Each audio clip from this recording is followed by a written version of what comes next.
Hi guys, Mrs. Dono here.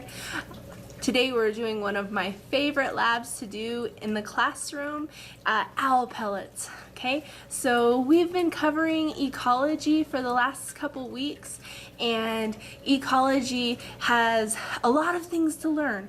You guys have probably seen that as we've gone through this unit. But the cool thing about owl pellets is it kind of brings everything all together. We can take the things that we've learned about so far, from our food webs, our food chains, to our energy transfer, to even as far as our prey and predator relationships and ecosystems, symbiosis. It all comes together with owl pellets, which is why they're one of my favorite things to do.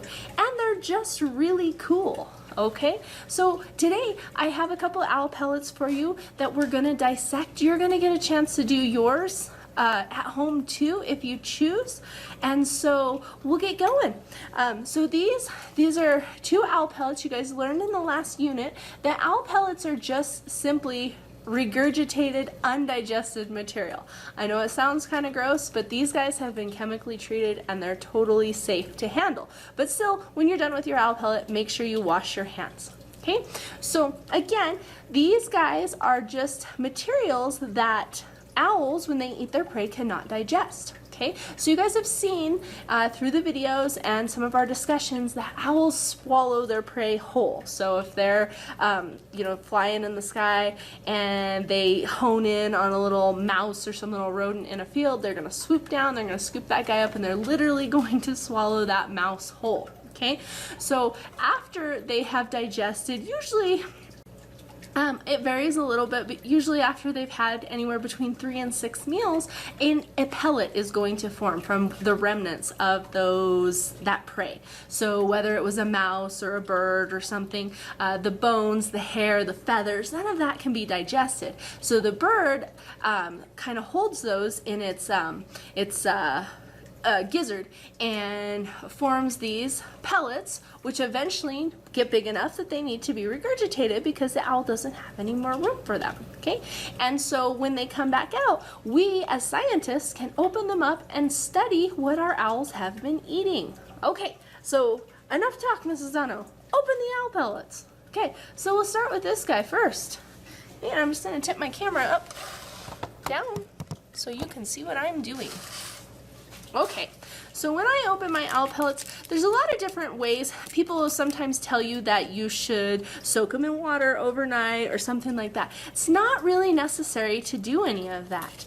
All you really need to do is open the tin foil, okay, and you're going to wind up with something that looks like this. Okay, again, if you find it a little gross, it's totally okay if you want to wear gloves or something like that. Okay, but given the shortage of PPE in the country right now, you might not have gloves to wear. Okay, so what we're going to do is, just like you saw in the other video, we're just going to start to slowly break this guy apart and see what kind of bones and stuff we can come up with. Then we are going to let those bones kind of sit overnight and wash off all of the remnants of dirt and hair, and I'll show you what we have tomorrow when we come back together.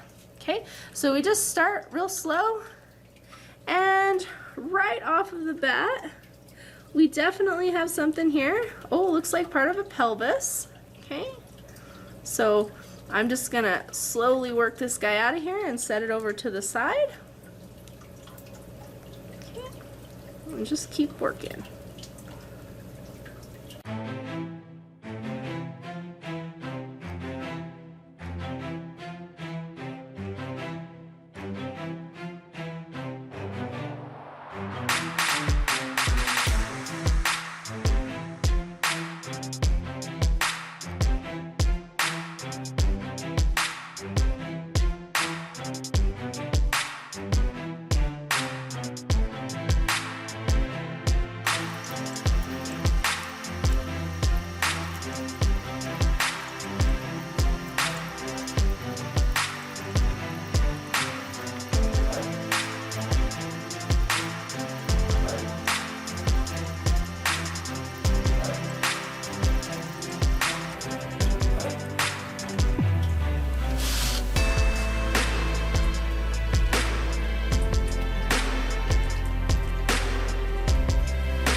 So you can see we sped that up a little bit for you, but I got a nice little collection of bones. I've got a couple skulls here. The one thing to remember when you guys are doing your own owl pellet is just make sure you don't need any fancy equipment, anything like that. All you need is like a paper plate or a paper towel and a toothpick or your fingers. You really don't need anything if you don't have any equipment at home. It's not a big deal. You can just use your fingers. The one thing you have to remember is to be a little patient. Take your time, okay? And now that I have this lovely collection of bones, I can show you what I like to do with them. You can soak them in water overnight if you would like to see what they look like once they're a little cleaner. Just get most of the hair and dirt and everything off of them, and then just go ahead and soak them in equal parts hydrogen peroxide and water. If you don't have peroxide, regular water will do just fine.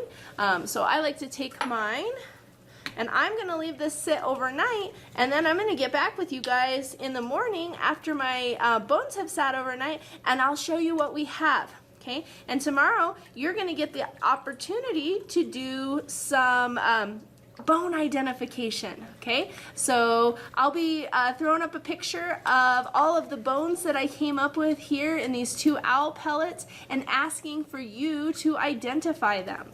Okay, so I'm going to carefully place my bones in this hydrogen peroxide, and then I'm going want to make sure they sink.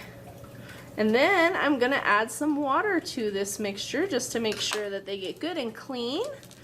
Okay, and I will see you guys tomorrow. Bye.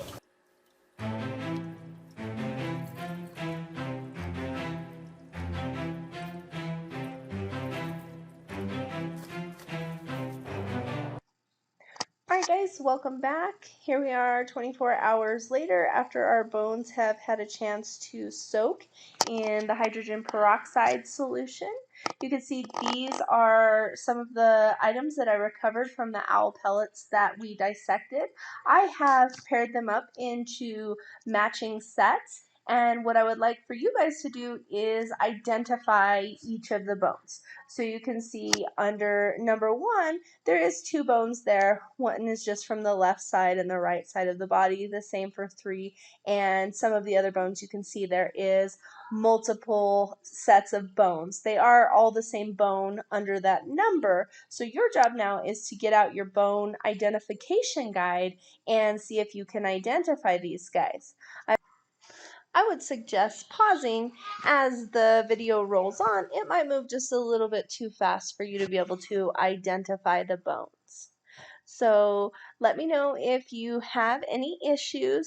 Please make sure to follow the prompts posted in the Canvas module as to what you need to do with your own owl pellet as far as taking pictures, identifying the bones that you came up with in your own pellets. Alright guys, I hope you enjoyed doing this lab, and I hope you're all well.